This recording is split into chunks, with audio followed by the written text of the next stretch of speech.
Ugize neza mugabo w'amahanga, watugaburiye ijambo ryawe, tubwiye ko tugomba guhangana n'isi yanduza kugira ngo utazaduherana. Urakoze, habwa icyubahiro. Tugiye gukomeza kuko dutije uburenganzira, ngaho twigishe kandi imitima yacu uyemeze, duhagarare neza nk'uko ushaka, twisabye mu izina rya Yesu, amen. Tugiye kuganira insanganyamatsiko itubwira ngo ibibangamiye ubugorozi. Turi abagorozi. Ubutumwa buheruka bwahanuwe Matayo 24:14. Abasoma ibitabo by'umwuka w'abahanuzi, ubusobanuro bwa Bibiliya y'umuzingo wa 4151, handitse ko abazabwiriza ubutumwa buheruka bahanuwe, amadini amaze gutwarwa n'iby'isi, gukunda inyungu, icyubahiro, kwamamara, gukomera, bitwa abagorozi. Niko byahanuwe. Kubera ko Satani rero atajya avirira, umutsinda none akagutega ejo. Ubugorozi bwahanuwe buje mu isi, nawe yarabuhize, kandi si ubwa mbere, n'ibindi bihe byose bwabayeho. Araburwanya kugira ngo abone intsinzi. Muri bimwe bibubangamiye rero bituma budatera imbere, ni ibintu byinshi, ndavuga nge bitatu. Harimo idini, harimo ababubamo batarahindutse, hakabamo n'ubwaka. Muri ibi byose uko ari bitatu, nge ndatinda ku bwaka. Mpereye ku idini, murabizi ko uko ibihe byabayeho mu Mubwiriza 1:9, ibyahozeho nibyo bizongera kubaho. Ku isi ubwo hari idini y'Abayuda, haje ubutumwa bwiza bwa Yesu. Abemeraga ubutumwa bwa Yesu ntaho babaga bahuriye n'idini, kandi abari abayoboke b'idini ntibaciraga akari urutega ubutumwa bwa Yesu. Ngiki cyabaye no ku bugorozi. Magalatiya 1:13, Pawulo ati: mwumvise ingeso zanjye nari mfite kera, ngikurikiza idini y'Abayuda, yuko nari nkamije kurenganya itorero ry'Imana no kuririmbura. Mubyibuke ko aba mu idini y'Abayuda yarenganyaga itorero. Ubwo rero idini si yo torero, ahubwo yihanye yavuye mu idini yinjira mu itorero. Abazasoma mu Bifuzwa ibihe byose icyigisho cya 16, herekana idini y'Abayuda uko yari itandukanye n'itorero ry'Imana, ngo bari abantu babereye aho gukorera inyungu gusa, bagashaka icyubahiro, kwamamara no gukomera, buririye mu mitsi ya rubanda. Niko idini nameze none, kuko ibyahozeho nibyo bizongera kubaho. Noneho ubu butumwa bwamamaye, ndongera mbibutse ntanze urugero mu gihe cya Yesu, kuko izi ngingo ebyiri za mbere sinzitindaho. Yesu yari mu isi nawe abwiriza ubutumwa bwiza, ariko hari iyo dini y'Abayuda. Mu byo yazize, ku batarakurikirana amateka neza muzayimbikeho, ntabwo yazize kuvuga gusa, kuko ntibyendaga kumuhesha abayoboke benshi, ahubwo yazize gukora. Yarahumuye, yarazuye, yaragabuye, yirukanye abadayimoni, yahinduye amazi divayi, yakoze ibitangaza byinshi biguye neza mwene muntu. Akiza abarwayi ibicuri, imitima iranyurwa, abantu barishima bati nguyu Mesiya, baramuyoboka. Ku idini naho bari batunzwe n'imitsi ya rubanda, babaga bababajwe n'ukuntu abonye abayoboke. Mu by'ukuri ndabaha ingero zifatika ntarambuye Bibiliya. Nimusoma Yohana 9 uhereye ku murongo wa 18 kugeza 22, ubwo yahumuraga yampumyi, babajije ababyeyi ngo mbe uyu mwana wanyu ni impumyi, yahumuwe nande? Ngo baravuga ngo wamuhumuye ntitumuzi. Kandi bari bagiye bamushoreye, nibo bari bamugejeje kwa Yesu. Ngo ibyo ababyeyi babivugiye batyo kuko batinyaga abafarisayo, ngo bari banamaze gutangaza mu idini ngo umuntu uzerura ko Yesu ari Kristo ngo azacibwa mu isinagogi. Ibyo muzabisoma. Idini irahahaza ikarwanya ubutumwa. Muri Yohana 12:42, ntabwo irwanya cyangwa ngo ihahaza abo banyantege nke gusa babinanirwe, abo bafite amaboko magufi. Oya, 12:42, nyamara no mu batware nabo benshi baramwizeye, ariko kubwo abafarisayo ntibabyerura ngo badacibwa mu isinagogi. ariko hari indi mpamvu ngo kuko bakundaga gushimwa n'abantu kuruta gushimwa n'Imana. Ubu butumwa rero bw'ivugurura n'ubugorozi, ubutumwa buheruka, byahanuwe ko nabwo idini nuko bizagenda, kuko mu bihamya by'itorero umuzingo wa 9 ijana 26 handitse ko ngo hazagaragaramo guhinduka, umwuka wo gusabira abantu basura ingo bakabumbura ijambo ry'Imana, ibitangaza bigakorwa, abarwayi bagakira, n'indi mirimo y'ubugiraneza. Ibyo rubanda rugakoka ruhimbaza Imana kubw'ibyo byiza bishimiye, ngo bizarakaza idini rihaguruke riburwanye. Ari nayo mpamvu mu nyandiko za kera 271 indimi zose, Ikinyarwanda, Igifaransa n'Icyongereza, handitse ko ngo inama y'umugabo wo guhamya byahanuwe ngo izagira ingaruka nziza ku mutima uzayakira, ngo izamutera gushyira ukuri hejuru, ngo bamwe bazayemera abandi bazayanga, ngibyo bizatera amacakubiri mu bwoko bw'Imana. Nimusoma Yesu ngiki cyatumye bamuhiga, idini iramwanga n'ubutumwa bwe, ari nabyo biri kwisubiramo. Nta kindi nuko yari ari gukora ibyiza, bakamwoga runono akantu kose katuma akundwa, ashimwa, agaragara, akamamara, bakagahigira kubura hasi no hejuru. Ari nayo mpamvu muzabona azuye Yayiro, umukobwa wa Yayiro, kubera ko yari yibitsemo imbaraga, yifitiye icyizere, bamutakiye ko uwo mwana yapfuye, yaravuze ati aka gakobwa ntikapfuye karasinziriye, ariko kari kapfuye. Yarabivuze mu mvugo yo gusuzugura urupfu nk'urufiteho ububasha. Amuzuye yamubwiye ati gakobwa haguruka, kanguka, ariko yaramuzuye. Abari babibonye bifitiye ubuhamya bufatika bati uyu niwe Mesiya, baramuyoboka. Babayobozi b'idini bati namwe mwapfuye ubwenge, yari yasinziye, yamuzuye, mwari mwarebye nabi. Muri Yohana 11 nicyo cyatumye yemera ko azarapfa. Nabwo ngo yitega umutego, kuko idini ngo yari ifite abantu b'intasi bamwoga runono bamugendaho, kugira ngo barebe akantu kose yavuga kicanga bakamurwanya. Baraza baramubwira bati rero Yesu ukunda ararwaye, ari Lazaro. Yesu nawe aravuga ati iyo ndwara ntago ari yo kumwica. Ngo iryo jambo bararibikaga kandi rifite uburemere. Nuko inkuru biraje ko yapfuye, ngo abafarisiyo bari banejejwe nuko yavuze ko iyo ndwara itari yo kumwica kandi akaba apfuye. Batangira imihigo bati nakari kagukurikiye turakakumaraho. Yesu yarabigize ubwende, aragenda arahegera, ngo abarebye mu maso, arebye ukuntu agiye kuzura Lazaro ntibanamwizere, ahubwo bazasoma uwifuzwa mu bihe byose, bagapanga ukundi bari bumwice nanone, ngo ararira. Uwo murongo niwe wajyaga batubwira ngo niwo mugufi muri Bibiliya, ariko sivyo.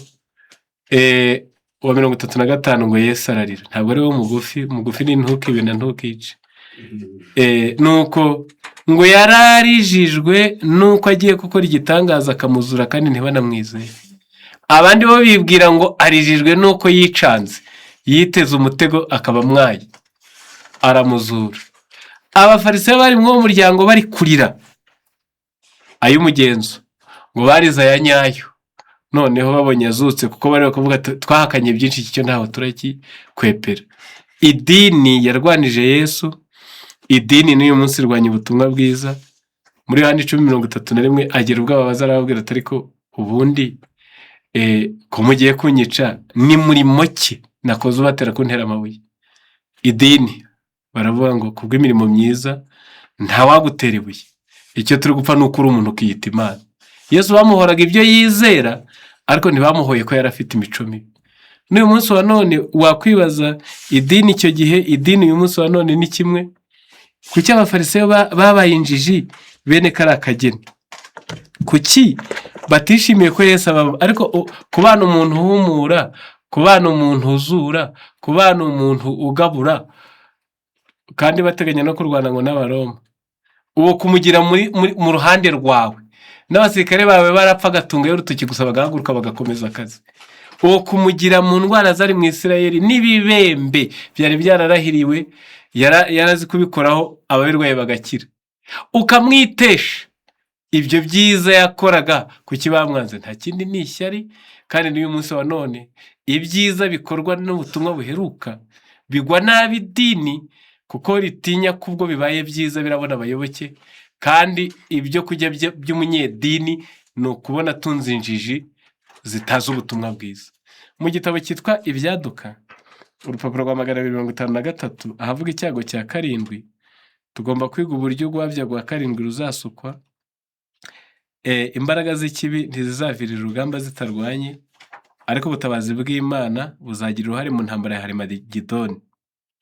Igihe isi izamurikirwa n'ubwiza bwa marayika mu byahishe 18, kwa kubaza ubuhanuzi n'ubu butumwa bwiza. Imbaraga z'idini, imbaraga z'icyiza, imbaraga z'ikibi bizava mu iroro ryabyo, kandi ingabo z'Imana ihoraho zizafata ibirindiro. Ni ukuvuga ngo ubutumwa kwamamara kwabwo bizakangura ibintu bitatu. Ni imbaraga z'idini rije kurwanya, gukumira, kurega no kuregerezwa. Ibyo byarabaye, biriho, kandi bizabaho noneho bifite imbaraga. Noneho ngo hahaguruke n'imbaraga z'icyiza, ngo n'undi mugabane w'abantu bakunda Imana mu mitima yabo, ariko iyo babonye iyi mikorere y'ububandi mu madini, babura aho batanga igihe cyabo n'imbaraga zabo n'ibyabo. Ngo nabo nibabona ubutumwa bwiza bamaze gushyiraho umurongo mwiza, utari gushaka inyungu muri rubanda, ahubwo ari kugirira neza ikiremwa muntu, ngo bazinjira nabo bashyiremo imbaraga zabo. Noneho ngo n'imbaraga z'ikibi, ubutumwa buheruka buri kubwirizwa n'ikibi kimaze gukaza umurego. Rero idini ibaye inkomyi ku butumwa bwiza, ku buryo ababwakira, abavuga iby'Imana baracibwa. Yesaya 36:5 ngo bene wanyu babanze bakabaca. Ubwo buhanuzi bwarasohoye, buri gusohora, kandi buzasohora muri rusange no ku muntu ku giti cye. Noneho indi nkomyi ya 2 ni ababa mu butumwa bwiza batarahindutse. Mu Baroma 12 ntabwo iyi ngingo nyitindaho, ariko ndayiremereza nibura buri wese yumva icyo bitwaye. Umurongo no wa 2, kandi ntimwishushanye n'ab'iki gihe, ahubwo muhinduke rwose mugize imitima mishya, kugira ngo mumenye neza ibyo Imana ishaka, ari byo byiza bishimwa kandi bitunganye rwose. Iri jambo muryumve, ijambo rivuze ngo muhinduke, iyo nteruro yari yuzuye, muhinduke.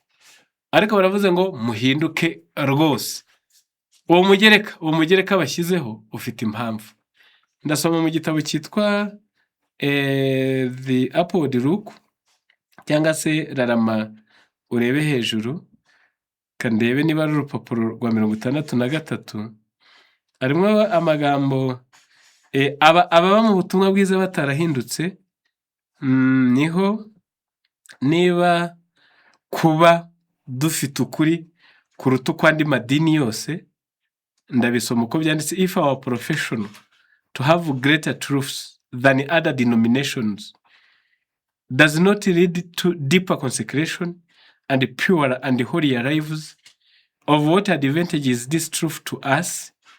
Niba kuba dufite ukuri kuruta uko andi madini yose bitaraduteye kugira kwiyegurira Imana kurushijeho kwimbika, ntibidutere kugira imibereho irushijeho kubonera, ntibidutere kugira imibereho irushijeho kwera, byaba bimaze iki kugira uku kuri? Kandi it would be better for us if we had never seen the light of truth. Byajyaga kuba byiza kuri twe nuko tutari kwakira uyu mucyo w'ukuri, than to profess to accept it and not be sanctified by it, kuruta ko twavuga ko twawemeye tukawakira kandi tutarejejwe nawe. Aha kubumva indimi mu byumve, dufite imibereho iri pure, dufite imibereho iri holy, dufite kwitanga kuri deep, ariko ibyo ngo ntabwo Imana biyinyuze. Imibereho yera, imibereho iboneye, kwitanga kwimbitse, ibyo Imana ntabwo ngo biyinyuze. Ubwo dufite ubutumwa buruta ubw'andi madini, ngo Imana natwe dushakaho pure holier lives, imibereho irushijeho kubonera, bakoresheje comparative, irushijeho kwera. Ikindi kandi ngo tukagira no kwitanga kurushijeho kwimbika. Bitaba ibyo ngo icyajyaga kuba cyiza, ngo tukaba tutarakiriye uyu mucyo w'ukuri. Bana b'Imana, kugira abantu mu butumwa bwiza batahindutse ni inkomyi ikomeye. Ndetse ubutumwa bwatangira umuzingo wa mbere, Igifaransa, ni urupapuro rw'142, haranditse ngo les ennemis du dedans sore puri yakirendire kese didehoro, abanzi bo muri twe imbere nibo bo gutinywa kuruta abo hanze. Les obstacles qui s'opposent à la force et au succès viennent beaucoup plus de l'église elle-même que du monde. Inkomyi n'inzitizi bijya bitubuza iterambere akenshi biva mu itorero imbere kuruta kuva hanze mu isi. Iyo rero wakiriye ubutumwa buheruka ariko ntuhinduke, ugakomeza kugira imico ipaganye kandi warabwakiriye, ibyo bihinduka inkomyi, kuko abari hanze y'ubutumwa bwiza batarabwakira babona imico yawe mibi, bakanzura ko abo mubana bose ari uko bameze. Nuko icyo kikaba kibaye indi nkomyi iriho, yahozeho kandi izahoraho, ariko wowe unyumva kandi warabwakiriye, nimuhinduke rwose mugize imitima mishya. Inkomyi ya gatatu ariyo nababwiye ndi butindeho cyane, ni ubwaka. Ni ubwaka, nsaba ko abantu benshi babyumva, abasenga n'abadasenga. Ubwaka cyangwa se extremisme, ubu bwaka nabwo ni inkomyi y'ubutumwa bwiza. Ndabutindaho. Ndabanza mvuge ntese ubwaka niki. Mu mubwiriza igice ni icya 7 umurongo ni uwa 16, hariho aya magambo avuga ngo yego niho, ntugakabye gukiranuka kandi ntihugire umunyabwenge burengeranye, ni kuki wirimbuza. Ubwaka ingenekereje navuga ngo ni ugukabya.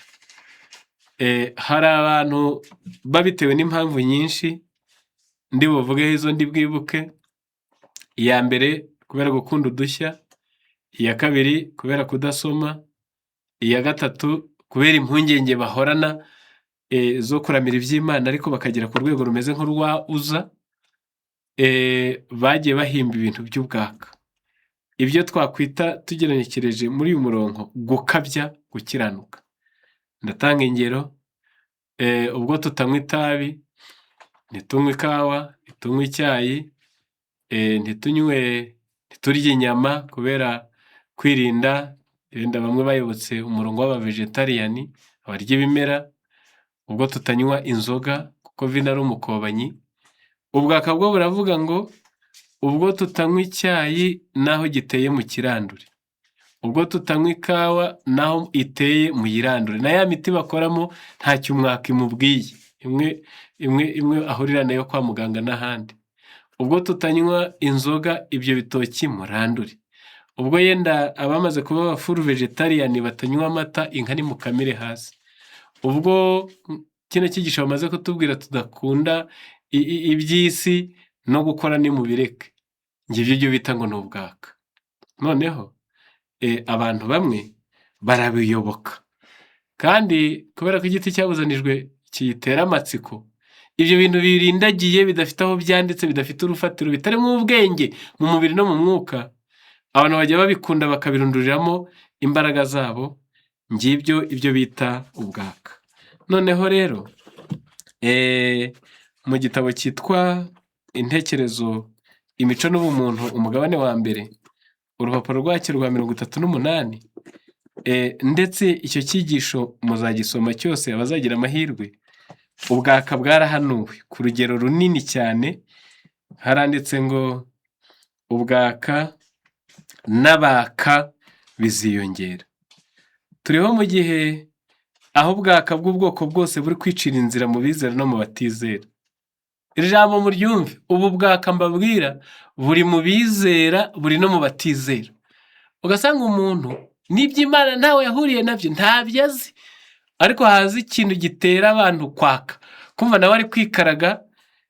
Ari nabo najyaga numva ngo inyamaswa nitera ngo njye nzayikubita inkoni, ariko uvuge mu byahishuwe ngo nzayikubita, ukumva mbese ari kwikaraga, ariko urumva ko n'ubujiji afite bw'ibyanditswe buhagije kwerekana ko ibyo arimo atabizi. Satani azabunyuriramo mu bucakura bwe n'uburyarya, azahamya ibinyoma. Ikintu cyose ashobora guhimba kikayobya abagabo n'abagore, azagikoresha. Ubu ni ubwaka bwahanuwe. Urupapuro rwa 42, ndongera nsomemo iyo paragarafi ya 2 nyihereye hagati. Satani azahagurutsa abantu kugira ngo abyutse ubwaka mu mirongo yacu. Ibyo nibyo twabonye mu mwaka w'1908. Imana ishaka ko ubwoko bwayo bukora n'amakenga, bitondera amagambo n'inyifato yabo. Satani azifashisha abafite inyifato n'ijwi bidasanzwe bakangura ibishyika mu bantu, kandi azakorera mu ntekerezo z'abantu kugira ngo abayobye. Abaka ngo bazaba bafite inyifato, bafite n'ijwi bidasanzwe. Ndibuka kera turi abana habagaho abaka, twabaga mu idini, ariko ukabona ugereranije n'abanyedini abo bamwe basengaga banywa n'inzoga, ukareba n'abaka bari baraziretse ukabona abaka ari bo beza, bavuga gahoro, agenda ari kunyomboka n'urushisha atarukandagira, kugeza ubwo hari abageze ku rwego waba umukandagiyeho yenda utabishakaga, ngo atagaragara ko abaye umunyabyaha n'utagira umwuka, akagira avuga ngo mwene da, ngo akaguru kawe ngo kari hejuru y'akanjye, mbese atakubwira ngo urankandagiye kuraho, ngo ataba ngo akoze icyaha. Hano baravuze ngo bazaza bafite ijwi n'inyifato idasanzwe, mbese boroheje kugeza ubwo bazayobya rubanda. Ubu bwaka mubanze mubimenye ngo bwarahanuwe, buri mu isi ariko bwarahanuwe. Reka ingingo ngezeho ngiye kubabwira bumwe mu bwaka bwabayeho mu bihe byatambutse mbere y'uko mvuga uburiho none. Ibihe byatambutse bwabayeho bubuza abantu gushyingirwa. Yesu araje, Yesu niwe mugabo wacu, ubwo abantu banga gushyingirwa, ku buryo ubu nk'ubwatangiye muri za 81 turi abana, ubu hari abantu b'abakecuru batashyingiwe, batari n'abamasera bo mu myizerere nyirizina, ahubwo ari uko bavuze bati Yesu wacu twaramuhogoreye, ababigisha bakababwira ko ubwo ngo mbese ngo ashyingiwe ngo yababaye uw'isi, ngo ari umunyerari, ngo nuko ubu bamwe baricuza icyo batagaruye kuko iminsi yarirenze. Ubwo bwarabaye, hari abanze kurya umunyu, kandi ubwo muri Bibiliya haranditse ngo umunyu ni mwiza. Umunyu ni mwiza, ndetse kugeza ubwo Yesu avuga muri Matayo 5 uhereye 13 ngo muri umunyu w'isi. Ntabwo ikintu cyaba ari kibi ngo tugereranye nacyo, urinda ibyo kurya kubora kandi ukanabiryoshya, ariko baravuga ati nta kurya umunyu, imisatsi iragenda irapfuka, ijwi barasarara, narababonye bapfira gushira. Ubundi bwaka bwabayeho, hari abanze gukaraba isabune, bashoka inkumba burima bakazicukura akabarizo bamesesha bakanazikubaho, ukajya usanga baravuvutse, ngo bitewe nuko ngo isabune ngo ubwongo yakozwe ngo n'inganda, ngo ni ikimenyetso cy'inyamaswa. Abandi bangaga gukandagira muri kaburimbo, ni mu gihugu cy'igituranyi, ngo akandagiye muri kaburimbo ngo yabakandagiye ku kimenyetso cy'inyamaswa, kugeza ubwo bamwe babahaga utuntu tw'uduhururu, udukeka duto hatuno two mu nsengero, aka kazinga kagenda gakubise ku rutugu, yagera kuri kaburimbo harambukira akakaramburaho akakoherereza, akagenda ari katondagiyeho, ngo gakiza ikimenyetso cy'inyamaswa ngo adakandagira. Ubwo bwaka bwabayeho. Hari abajyaga bambara imyenda yera bagakikiza ameza ariho igitambaro cyera bakakidendezaho, ngo ubwo bambaye imyenda yera nabo barera. Hari n'abajyaga barebana ngo ibyaha mu jisho, bagatumbira ntango uri buhumbye biraba bimufashe. Ubwo bwaka bwarabaye, tububonesha n'amaso. Hari n'abiswa bera n'abaziranenge, ku buryo n'izi ndirimbo turirimba ngo ibyaha byanjye mwami biruta umusenyi, izo bari barazitanyuye. Turabera n'abaziranenge, n'imirongo bari kugoreka, wabyawe n'Imana ntakora icyaha, kuko imbuto y'Imana iguma muri we. Mbese ubwo bwaka bwarabaye, ni mu myaka mike cyane. Hari abataricaga imibu, ubwo yaba yishe itegeko rivuze ngo ntukice. Hari n'abatarahumaga mu gusenga ngo hombeke amaso, kuriya dusoma mu bitabo ngo n'abamarayika bo mu ijuru ngo iyo bagiye kureba Data wa twese ngo baritwikira bakajya bakanura. Hari abandi batemye insina barandura ikawa, barandura icyayi, hari abanze kwibaruza, hari aburiye ibiti, kurira igiti yagera hejuru agasimbuka ngo agiye mu ijuru, abo barashize bapfiriye gushira, hari n'abo bagitsindiyeho kiramanuka, bari kuririmba ngo ubwo baragiye kandi bari bagiye gupfa. Ibyo byose ni bumwe mu bwaka bwabaye mu myaka itambutse. Si ibyo gusa, no mu gihe cy'umuhanuzi Ellen White ubwaka nk'ubu bwarabaye. Mu gitabo cyitwa Abakozi babwiriza ubutumwa 313 harimo ijambo rivuga ngo mu gihe cyashize bashatse kumenya igitekerezo cyanjye ku birebana n'inyigisho nyinshi zitari iz'ingenzi cyane, zimwe z'impimbano ndetse zimwe z'impimbano.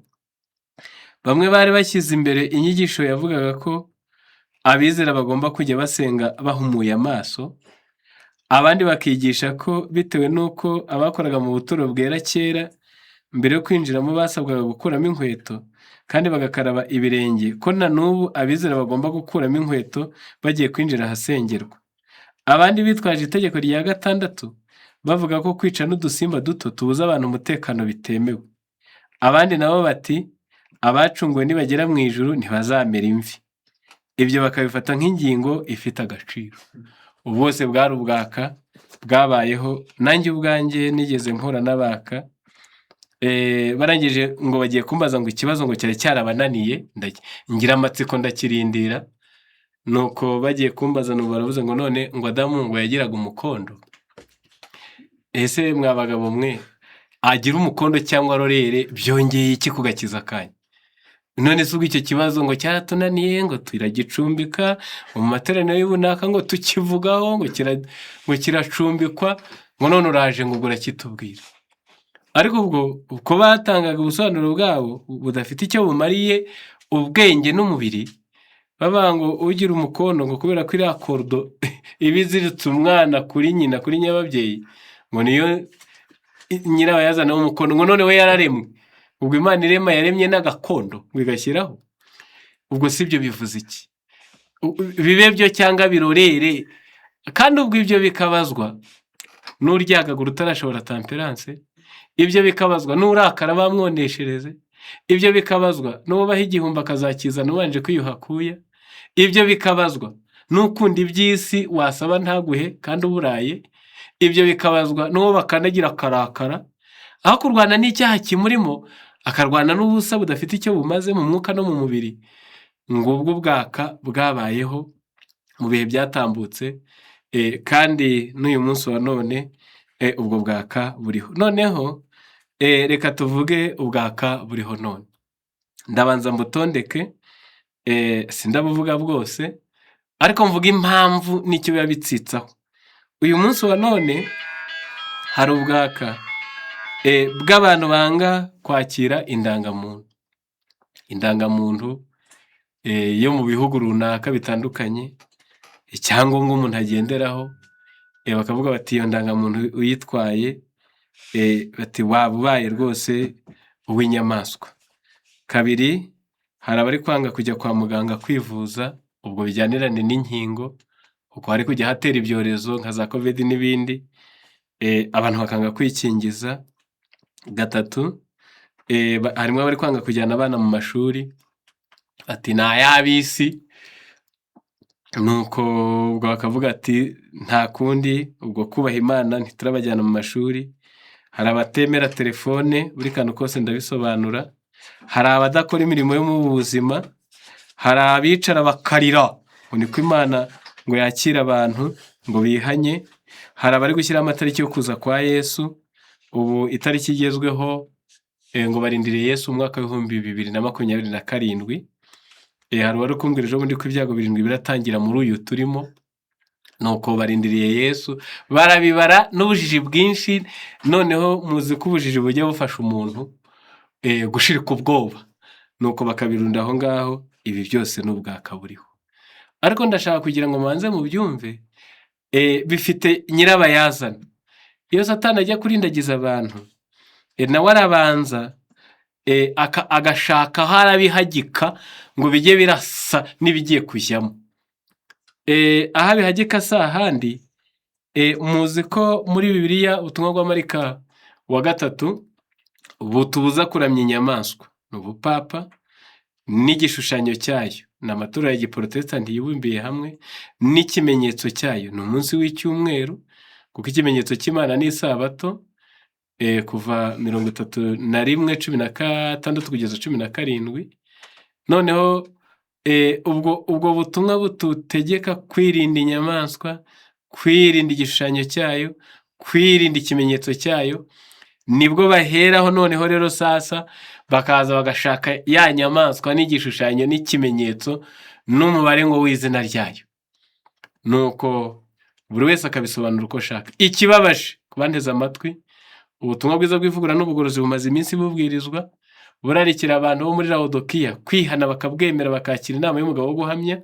Iyo myaka n'imyaniko yirenze barabwanze, none ahubwo bari kujya baratungukira mu bintu birindagiye bitazabageza ku kuri no gukiranuka no gutungana k'umutima, bitewe n'uko banze ikizima. Niko Bibiliya ivuze ngo Imana izemera ko Satani abarohaho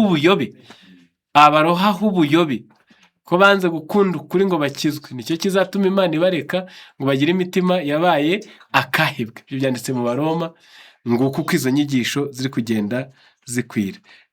Ku basoma ibitabo, ndasoma igitabo cyitwa hano ni Intambara Ikomeye, Icyongereza ni 445. Haranditse ngo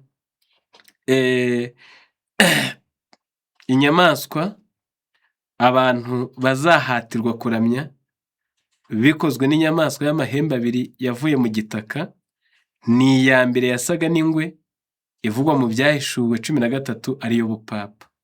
Igishushanyo cyayo ni ubuporotesitanti bwahakanye, kandi ubwo buhakanyi buzagenda bukura uko bazashaka imbaraga ku butegetsi bw'isi kugira ngo babafashe guhatira abantu kuyoboka imyemerere yabo. Noneho ku rupapuro rwa 6 ndongera mpasoma ikindi. Satani arajijisha iki kugira ngo aturindagize tuzasangwe tutiteguye, kugira ngo adutakarize imbaraga n'igihe mu bahanuzi butari bwo, maze iby'ukuri bizasange twararushye kandi twarazinutswe iby'Imana. Ndi gusoma abafite akabukureti kitwa kwakira ikimenyetso, paji ya 6 niyo ngezeho. Satani atera abantu kwitiranya, guhimba no gusobanura nabi imirongo y'ibyanditswe mu gihe bagerageza gusobanura ubuhanuzi. Ibi bikunda gukorwa n'aba bakurikira: ni abadasoma, ni abatubakira kwizera kwabo ku byanditswe byera, hamwe n'abanyamatsiko bahora basonzeye udushya n'ibyadutse, nyamara ibyo ntibikwiriye. Tugomba kwitonda cyane tudasobanura ibyanditswe nabi.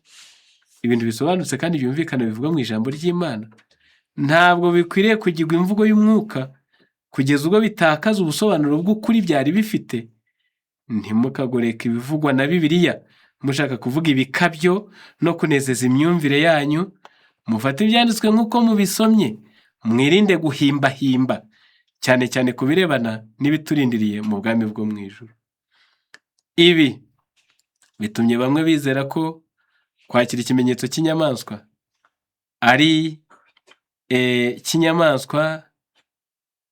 ari ibigaragarira amaso, nko gufata inkingo zo kwa muganga cyangwa kwivuza kwa muganga, gutunga kompiyuta na telefone, gufata indangamuntu kuko nari nabibabwiye, kujyana abana mu mashuri n'ibindi. Ariko nk'uko ikimenyetso cy'Imana atari igifatika kidashyirwa ku mubiri ngo ukibone, niko n'ikinyamaswa kimeze. Bible Commentary mu muzingo wa 4 1131 haranditse ngo ubwo buri mwizera wo mu bwoko bw'Imana wese azaba akemera gushyirwaho ikimenyetso ku ruhanga rwe, si kashe cyangwa ikimenyetso gishobora kugaragara, ahubwo ni ugushyira ukuri mu bikorwa buri munsi, haba mu buryo bw'ubwenge n'ubw'iby'umwuka, ku buryo nta cyabasha kukunyeganyeza. Ikimenyetso cy'Imana si kashe cyangwa ibintu bigaragara, ni ikinyamaswa nuko. Noneho mu magambo aboneka muri iki gitabo ngezeho cyitwa RSH 75 cyo mu kwezi kwa karindwi tariki ya 9/1857, tujya twibaza ngo ikimenyetso cy'inyamaswa ni iki? Habayeho ibihuha n'ibihimbano byinshi ku birebana n'ikimenyetso cy'inyamaswa. Ubu n'ibi nababwiye bita cyo nako no gusohora k'ubuhanuzi. Habayeho ibihuha, habaho ibihimbano byinshi ku bijyanye n'ikimenyetso cy'inyamaswa. Yenda kubera ko n'ibindi ndabigarukaho, reka ngerageze gusesengura mbwira abantu. Ibi ni ubwaka. Indangamuntu ntahihuriye n'umutima wawe, habe n'akangana urwara. Ibi mubyumve, ahubwo kuruhuka umunsi w'icyumweru nicyo kimenyetso cy'inyamaswa. Kandi abazasoma bino bitabo, ngo mu mutima wawe nawe ukabyemera, ukumva unyuzwe, wishimiye ko wafashe umunsi w'icyumweru. Ndabisoma ni akagingo kaba mu byaduka, kandebe ko nakabona binyoroheye. Ni akagingo kaba mu byaduka kari no mu iki gitabo ndi gusoma. Isabato niyo izaba igipimo gikomeye cyo kumvira, kuko ari ingingo y'ukuri igibwaho impaka mu buryo bwihariye. Ndataruka gatoya ahavuze ngo abantu ngo ntabwo bazahatirwa kuruhuka icyumweru ibyo gusa, ngo ahubwo no mu mutima ngo bazasabwa kwemera ko ari umunsi icyumweru ari umunsi w'Imana. Noneho kampasome nahavuze ngo hari ibintu bikomeye kandi bitangaje byenda kwisuka ku isi. Iherezo rya byose riri bugufi, igihe cy'akaga kiri bugufi kwisuka ku bwoko bw'Imana. Ubwo nibwo hazacibwa iteka ribuza abaruhuka isabato y'Uwiteka kugura cyangwa kugurisha, maze ribashyire ku gahato ryifashishije ibihano ndetse no kubica niba bataruhusa umunsi wa mbere w'icyumweru nk'isabato.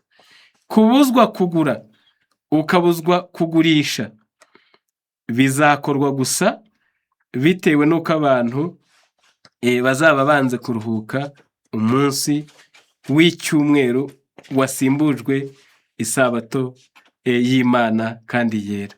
Noneho ibyo ndagenda nsobanura akantu ku kandi.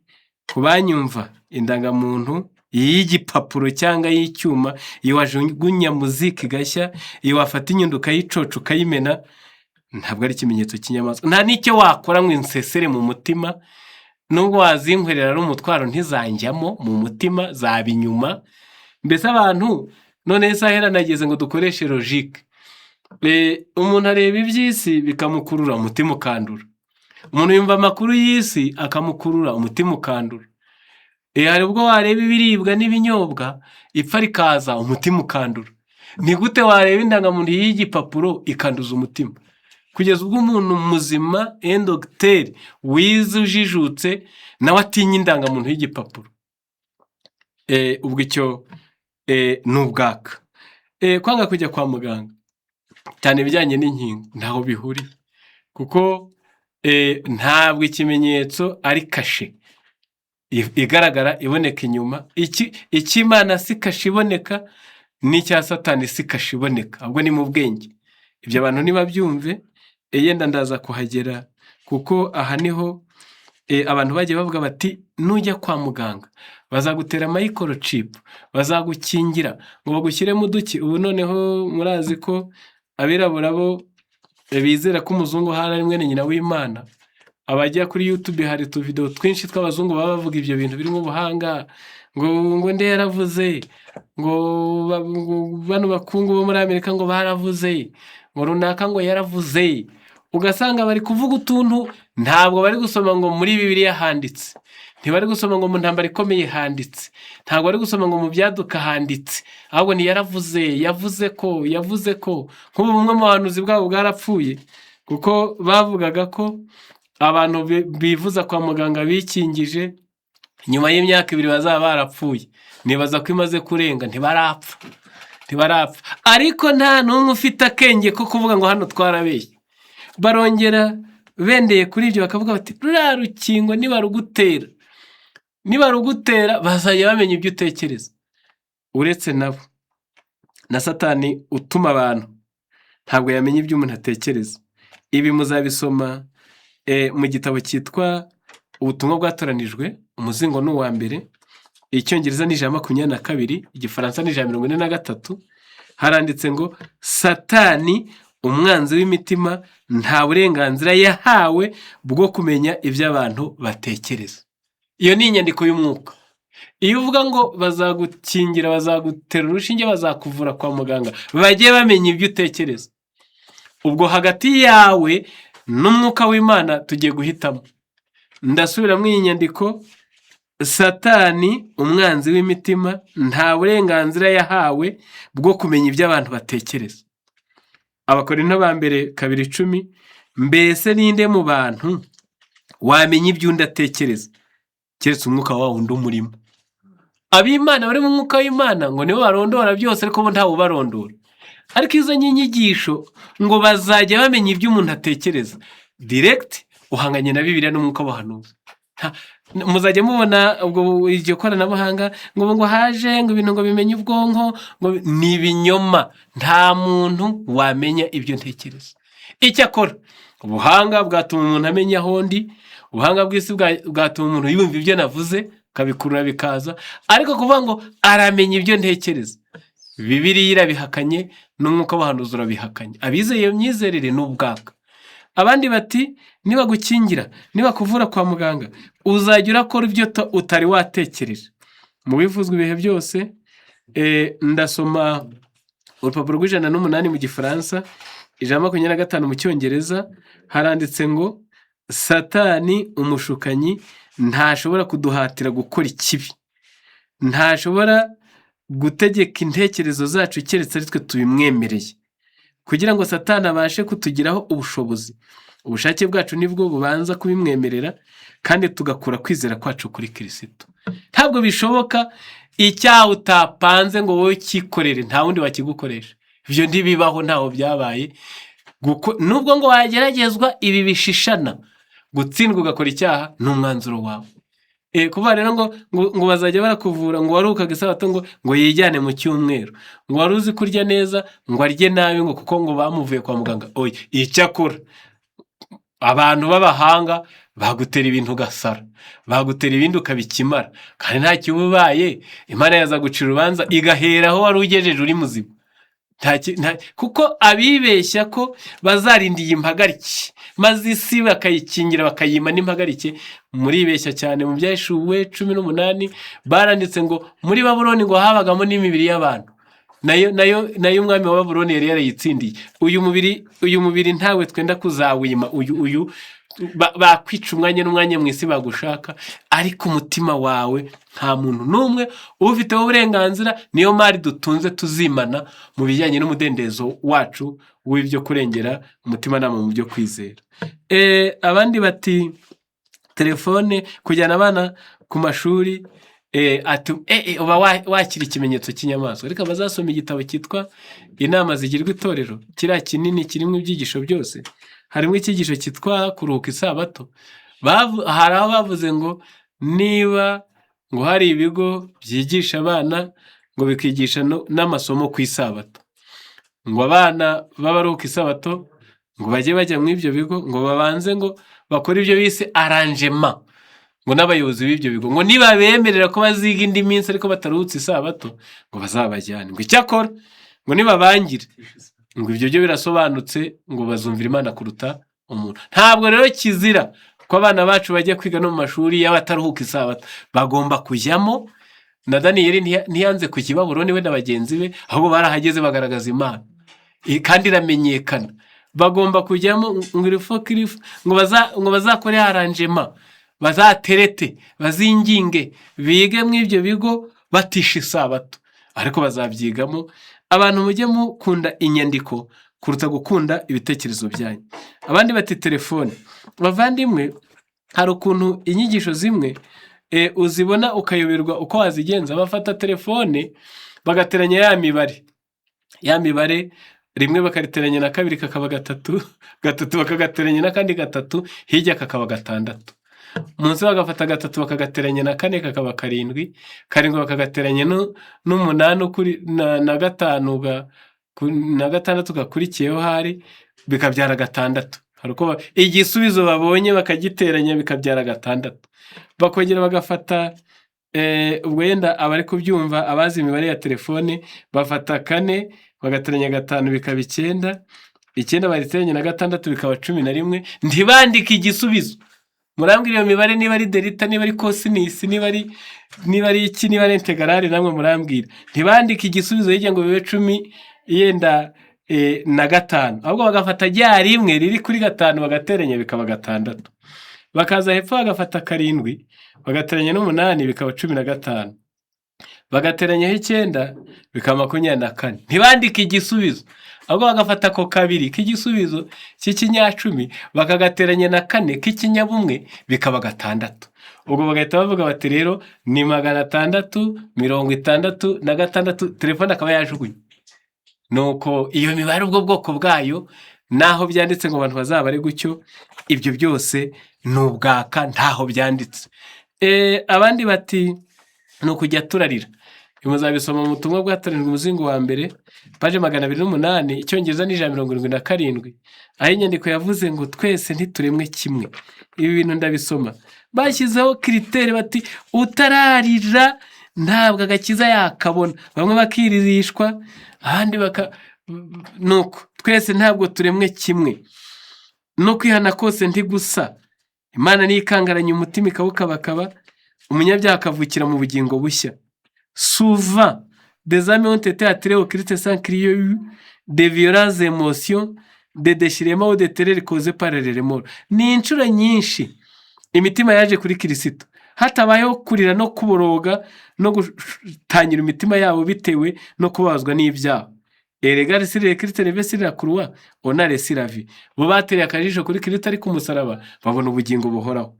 On a compris les besoins de l'âme. Basobanukiye n'amakene y'imitima.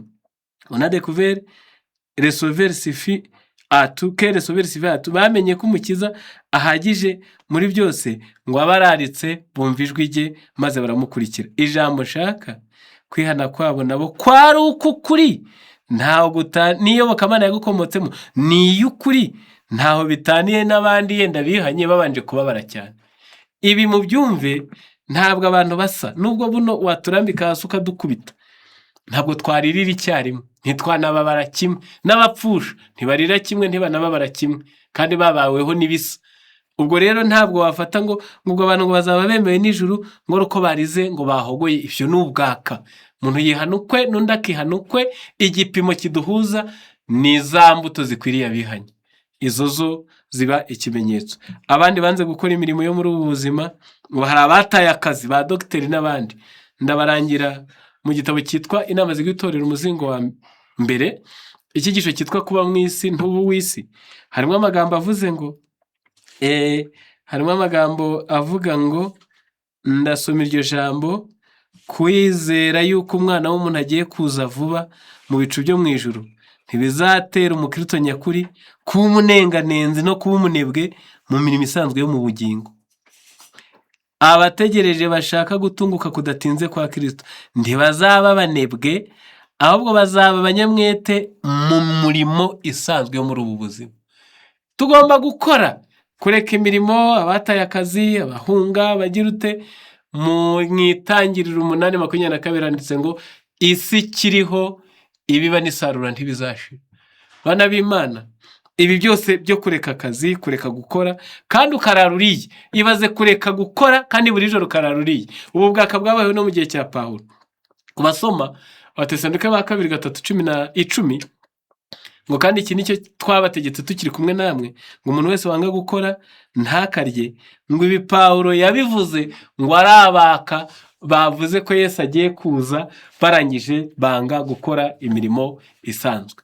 Noneho nerekera ku ngingo ya nyuma, hari abashyizeho n'itariki yo kuza kwa Yesu. nari nabibabwiye, Abatesalonike ba mbere 5:1, iby'ibihe n'iminsi ntidukwiriye kubyandikira.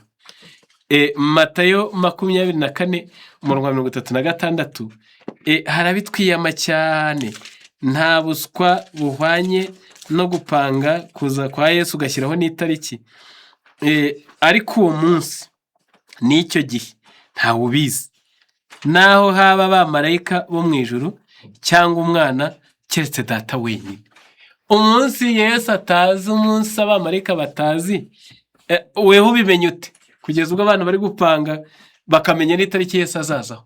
Umunsi ntawe ubizi, ni ubutware, ni ibanga rya data wa twese wenyine.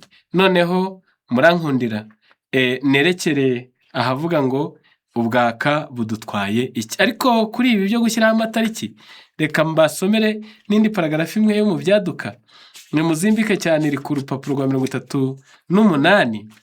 Haranditse ngo ubutumwa bwacu si ubwo gushyiraho amatariki, ntiduhirimbanira gushyiraho igihe ntarengwa gisigaye kugira ngo Yesu agaruke afite imbaraga n'ubwiza. Bamwe bagiye bashyiraho igihe, maze cyarenga intekerezo zabo zo kwiyemera zikabatera kwanga kubeshyuzwa, ahubwo bagashegera gushyiraho andi matariki, nayo yarenga bagashyiraho andi. Ariko uko gutsindwa kwabo kwisubiragamo kwabagaragaje neza ko ari abahanuzi b'ibinyoma. Reka mbateguze mwebwe muri gushyiraho amatariki, ngo 2027, 2000 na kangahe, bose bari gushyiraho ayo bashaka. Ikibabaje ni uko ngo amatwi ari mu rupfu atajya yumva. Bamwe bigaragara ko ibyo barimo ari ibinyoma, banarangiza bamaze no kubona ko ibyo bavuze bibeshye ntibihane, aho basanga bari gupirigita bashaka ibindi. Murabona bo mu 2000 barazimye, bari kunywa n'urwagwa naho barumenye. Uwo mwete ugurumana w'ubusa uyu utuma abantu bazinuka iby'Imana, nk'uko tugiye kubireba.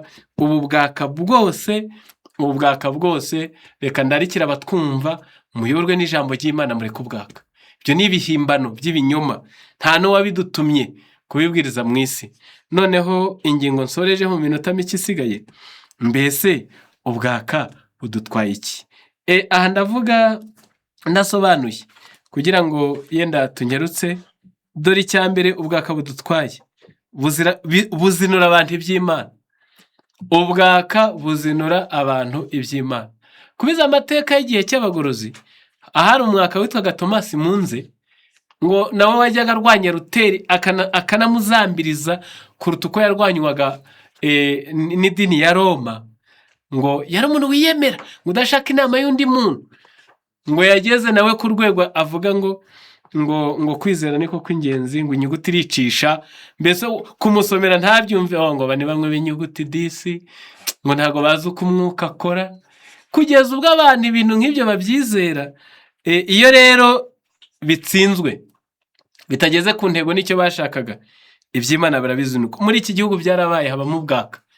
Abantu bafata umuntu baramusenga bakamwita umwami databuja, ibye byose barabimwegurira, abagira abagaragu bakamukorera, ababuza gushyingirwa, n'abari bafite abagore n'abagabo arabatanya, akabanyuza imbere y'iteraniro bambaye ubusa, ngo bari kureba ko batsinze kamere.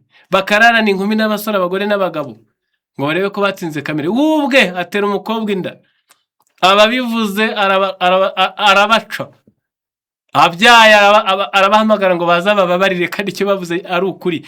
Baranabyemera, bajya gusaba imbabazi. Arabarindagiza, bareka gukorera imiryango yabo, irakenera hirimbira bata umutwe. Ibyo mujya mubyumva no mu bihugu bidukikije. Ibintu nk'ibyo bibaho, aho umuntu abwira abantu kugeza ubwo bapfa 100, 200, 300. Ibyo byose ni ubwaka. Yaba arindagije, nta murongo uba ugikora, nta kuvuga ngo twasomye aha, no gushyira mu gaciro ntibiba bikirimo. Iyo ubwaka rero, reka mvuge imvugo ye, buferinze, butsinzwe, abantu bazinuka iby'Imana. Umuntu ukibona afite imyaka 60 baramubujije gushaka, kandi amenye ko ibyo yari arimo bitakiri byo, n'ibindi byiza arabyanga. Umuntu kubibona kareba ati ababanze guhinga banga korora, none dore inzara irabariye, none nibo bari kujya no kwiba, azinuka iby'Imana. ubwaka bujya butuma abantu bazinuka iby'Imana. Icya kabiri, abanga ubutumwa bifashisha ubwaka badusebya. Muzabisoma mu gitabo cyitwa Abakozi babwiriza ubutumwa.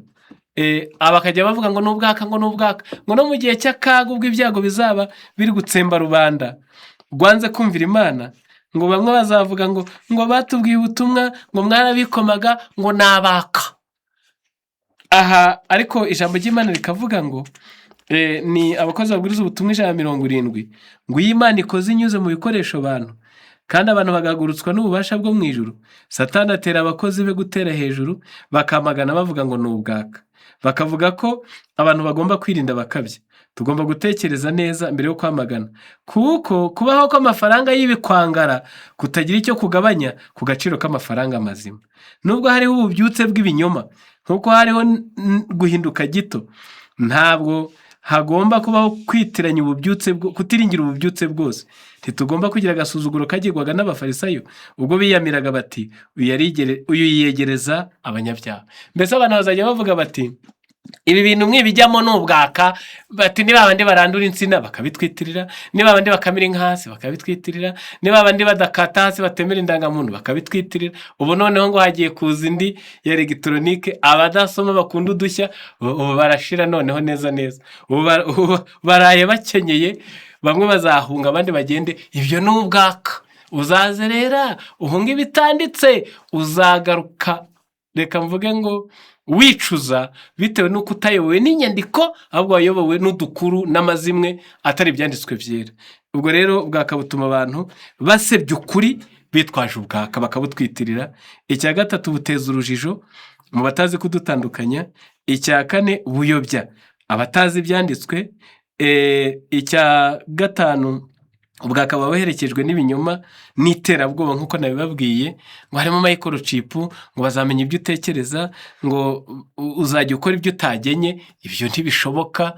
Imana uko yaturemye, icyo ushaka nicyo utekereza. Nta wundi winjira mu bitekerezo byawe cyetse umuremyi wawe wenyine. Bana b'Imana muduteze amatwi, umwanya ntudukundiye kurenza aha. Ni mu nkundire twese twakira ukuri kw'ijambo ry'Imana ry'umwuzuro, twirinde ubwaka iyo buva bukagera. Imana ibidushoboze mu izina rya Yesu. Amen.